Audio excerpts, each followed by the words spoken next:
Woo! Welcome back, riders, to another week in the passenger seat. Hopefully you enjoyed our last video on our expectations for Kingdom Hearts 4. This week we are also going to talk a little bit about expectations and about something that we surprisingly, strangely enough, we haven't talked about. Yes, and we're gonna be talking about Stranger Things. I forgot the theme goes.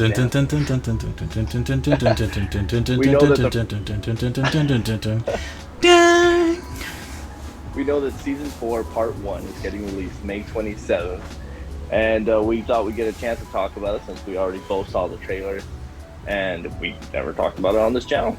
It's super weird. Yeah, indeed. So let's go ahead and jump in and talk a little bit about Stranger Things per se. So Okay. Everybody knows what Stranger Things is. I don't think we have to get into the details of too much what it is. We hope everyone knows what Stranger Things is. Right. If you haven't watched Stranger Things, if you live under a rock, Stranger Things is a story about a group of kids who, I guess, I want to say they fall into something they get mixed up in something that they shouldn't, which is Hawkins Labs, which is a laboratory in their city that do these experiments on, I guess, creatures from another dimension or plane, and discovering the Upside Down. Yeah, the Upside Down is this other another dimension, and they have an experiment with a child whose name is 11. Basically, it's a child with it's psycho... I forget the term. Telekinetic abilities, telekinetic powers. Yeah. Psionic abilities, I guess you can say. I'm not sure. These terms. Anyways. Yeah, something. She has powers. She has powers. Anyways, these kids, it's just a story of them and getting entangled with all this mess that's going on in Hawkins. So, yeah, again, we're not going to get too much into that. We're just going to talk a little bit about our experience with the show and what we expect for Season 4. The beauty about this show is I believe this is like one of the primary shows that really put Netflix back on the map when it came out, because it was these two guys who just decided that have this idea for the show that Netflix actually bought, and when they made it, it turned out to be a massive success. So when I watched the first season, I was into it. Like, it was the storytelling, the characters, like all that stuff, all these elements that obviously that they got a lot from D&D. Yes. Just super, like, you could see it in the show. Yeah. I think that is one of the most curious things. They melded the fun of D&D with this nostalgic feel of the 80s and, late 70s, early 80s, and throughout. And, how are we not going to love something that's nostalgic, right? Because all of us sort of want to step back. Even though we're 90s kids, we want to step back into the 80s for some reason. We think that's the coolest generation. Really offered a lot of things that we're into right now. Yeah. Dungeons and Dragons being one of them, which you'll see in the series that they play the, like, I think one of the originals of them Dungeons and Dragons. Yeah. Or if not the original. Mm-hmm. I actually don't know how old Dungeons and Dragons is. I believe that D&D was 70s or like 70s to 80s, somewhere around there. I believe. I'm not gonna say anything certain there, but yeah. So the series again had a spectacular start. So far, there are 3 seasons in, of course, and we recently got the trailer for season 4. Your suffering is almost at an end. Yes. Not to spoil too much. Obviously, we had the first season, which was Will and Will's disappearance into the Upside Down. Season 2. We get a little more into the after of when the Will... Aftermath. Yeah, the aftermath. The covering of the Mind Flayer. Mind Flayer, thank you. Yes. So Will's, process after the fact of coming back from the Upside Down and how he's affected by that. Then season 3, we have the whole issue with Billy and, his and deal. The Mind Flayer. Yeah, so... very interesting there, and now season 4 it holds a lot of promise with the expectations and everything. got a couple things that I researched that the creators have informed their audience already without the season even starting, because according to them, it's not spoilers. It's just something that they want their audience to know. So I'm gonna unravel a couple things that I discovered and share with the audience. Sure. Okay, so inside this fourth season, we all know, if you have seen the series, we're assuming you did, 11 has no powers. I don't have my powers. And she's in a new school. Normal. Her experience through season 4 must, I guess, deal with that, discovering how to get her powers back and dealing with new friends. Right. Hopper is in Russia. Being experimented on and fighting against apparently a Demogorgon that the Russians have, which that's a big explanation that needs to be solved. I was convinced I was put here for some other reason. Maybe I could still help, even if it's the last thing I do.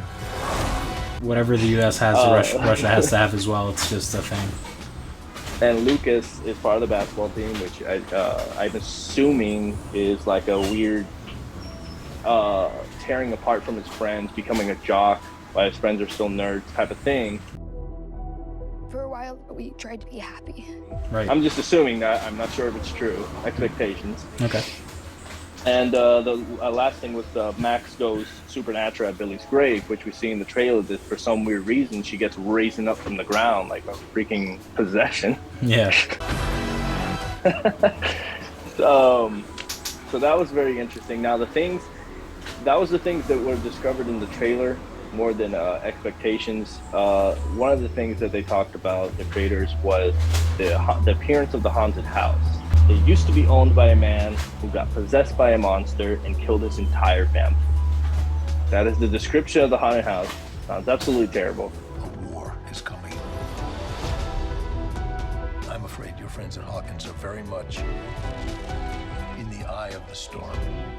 But it's funny enough that the man who is portraying the man who killed his family, like the actor, is actually Robert Englund, which is Freddy Krueger. So that's interesting to see the actor get in there. What are your thoughts on that, though, the haunted house? That's very interesting. I didn't know that.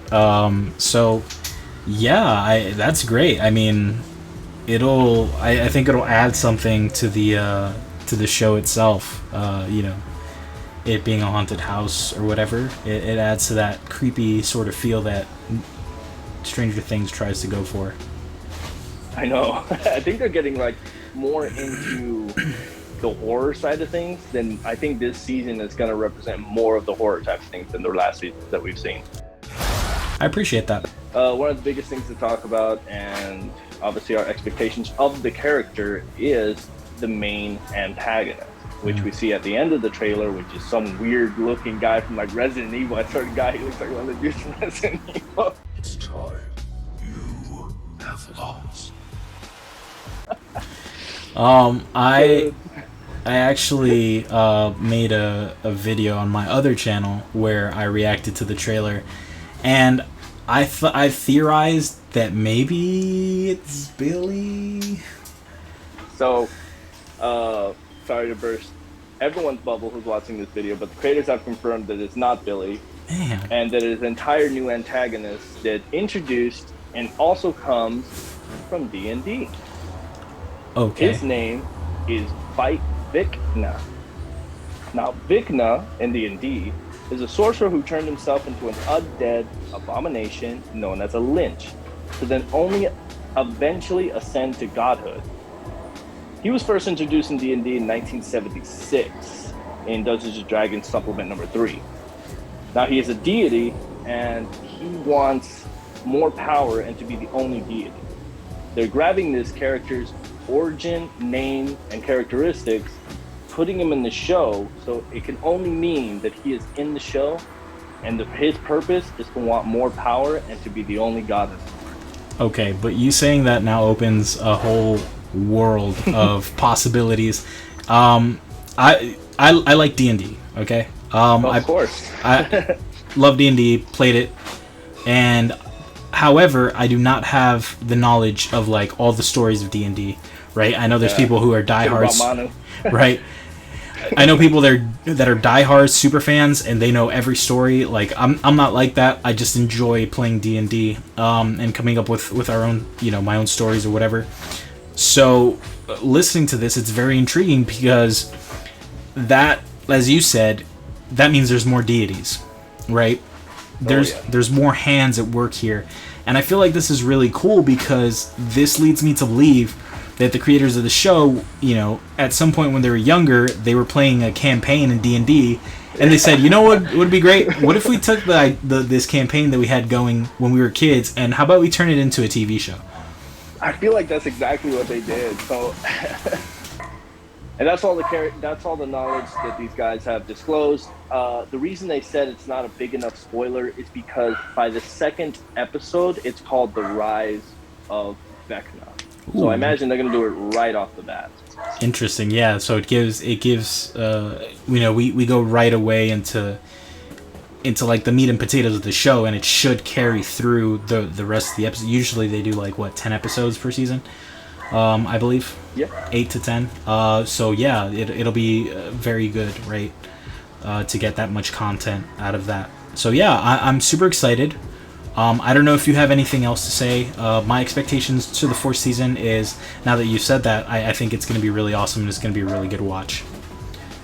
My expectations are I feel like it's going to be the best season yet. Because the introduction of this character, and I wish I knew more, I honestly did, but their love for D&D and adding every single detail of D&D into these stories, like a Demogorgon and the Mind guy, Flare. Whatever. Mind Flare. Because even in the show, the kids describe these characters as characters that were in the game. So you can only imagine that these creators are just grabbing characters from this game and trying to put them in their twist, like their kind of Stranger Things twist. And I can't wait to see what he does. He probably enters their dreams and F's them up, scares them or something. You hear his voice in the trailer too. It's like this dark, type, which I imagine he's just gets in people's heads. But what I'm picturing, for me at least, the expectation, he is a Thanos type villain. He is going to win at the end of this season because the 5th season is announced to be the final season. And then the final season, the characters get up again and defeat him. I feel like it's going to be a Thanos thing. I feel like he's going to win in the 4th season. Interesting take. That'd be very awesome to see. I've always said this. I really hate cliche endings.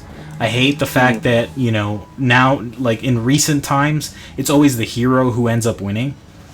And I feel like that sucks because it gets boring. You want to see somebody other than the hero win or another outcome. It's like scary movies. There's always the one person or the couple that survives, and that's boring. You want to see the villain end up. You want to see how he shatters their world, how every character just ends up defeated by the end of it, That is very dark, but yes, okay. But yeah, you want to see another type of outcome. It's just, always the same stuff. And I believe movies back in the day, when I say back in the day, I mean back in the day, you didn't always have those outcomes, so that was pretty nice. So I'd hope to see a type of ending like this. I'd hope to see something, what they're going to do. I know for a fact it's going to be interesting. The concept of Stranger Things is very interesting in itself, and they've got a lot of pull on from D&D, so hopefully we'll see that projected in this new season. But yeah, I have nothing else. That is our expectations. I want you guys to please share whatever expectations you have. If you've seen the trailer. Also, if you haven't heard this news from the creators of the haunted house or the antagonist or every other characters mentioned, go ahead and let us know what you think in the comments down below. Or if you're a D&D fan, dude, share with us. Yep. We need to know. So as always, make sure to like, comment, subscribe on this video. It'll always help our channel out. Like Carlos said, make sure to comment down below. And as always, hopefully you enjoyed this ride with us today, and hopefully you'll join us next time here in The Passenger Seat.